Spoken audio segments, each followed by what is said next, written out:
Hi guys! Today I'm showing you the perfect after-school snack.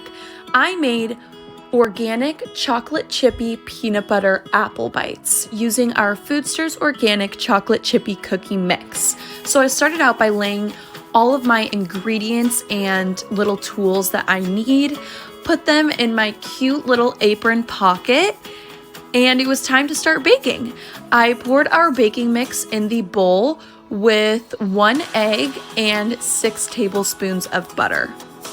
I gave that a good stir, making sure it's all combined with my little KitchenAid.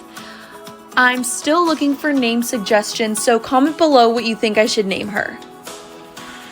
Did a little coffee break, and then I added the Kween and Co granola butter.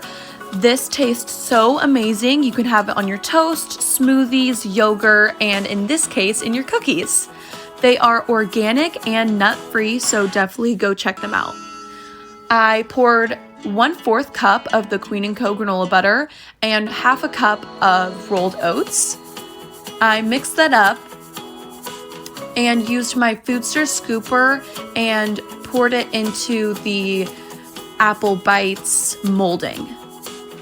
Baked it in the oven at 350 degrees for about 20 minutes or until golden brown, and they turned out like this. They're so cute and perfect for on-the-go snacks. Enjoy!